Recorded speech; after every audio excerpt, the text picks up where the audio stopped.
సార్లు బ్రష్ చేసుకోవాలని డెంటిస్టులు చెబుతుంటారు. అలా చేయడం ద్వారా పళ్లకు ఇన్ఫెక్షన్లు చేరవు. అయితే రోజుకి 2 సార్లు బ్రష్ చేయడం ద్వారా డెంటల్ హెల్తే కాదు, మీ హార్ట్ హెల్త్ కాపాడుకోవచ్చని మీకు తెలుసా?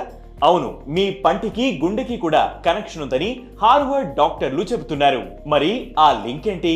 బ్రష్ చేసుకోకపోతే అది హార్ట్ కి ఎలా ఎఫెక్ట్ కొడుతుంది? ఈ వీడియోలో చూద్దాం. మీ ఓరల్ హెల్త్ సరిగ్గా లేకపోతే చిగుళ్ళు పీరియోడెంటైటిస్ బారిన పడే అవకాశం ఉంది.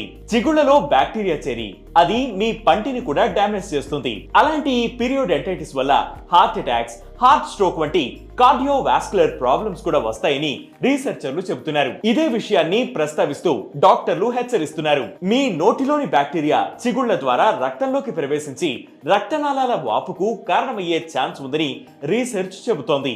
అదే జరిగితే శరీరంలో కొవ్వు పెరిగిపోయి బ్లాకేజెస్ ఏర్పడి హార్ట్ అటాక్, స్ట్రోక్ వచ్చే రిస్క్ పెరుగుతుందని పేర్కొంది. ఓరల్ హెల్త్ సరిగ్గా లేకపోతే ఎండోకార్డిటిస్ కి దారితీసే అవకాశం ఉందని వైద్యులు హెచ్చరిస్తున్నారు. సాధారణంగా బ్యాక్టీరియా రక్తనాళాల ద్వారా గుండెలోకి డైరెక్ట్ గా వెళ్ళినప్పుడు ఈ సమస్య వస్తుంది. చిగుళ్ల ద్వారా కూడా ఇలా హార్ట్ లోకి బ్యాక్టీరియా ఎంటర్ అయ్యే ప్రమాదం ఉన్నందున డెంటల్ హెల్త్ కాపాడుకోవడం ముఖ్యమని డాక్టర్లు హెచ్చరిస్తున్నారు. ప్రీ ఎగ్జిస్టింగ్ హార్ట్ కండిషన్స్ ఉన్నవాళ్లు తమ డెంటల్ ను కాపాడుకోవడం మరింత ముఖ్యమని చెబుతున్నారు. ఇక ఆల్రెడీ గుండె జబ్బుతో బాధపడుతున్న వారిలోనూ డెంటల్ హెల్త్ పాడైతే క్రోనిక్ గమ్ ఇన్ఫెక్షన్ వాళ్ళ హార్ట్ హెల్త్ కు మరింత భారంగా మారతాయి.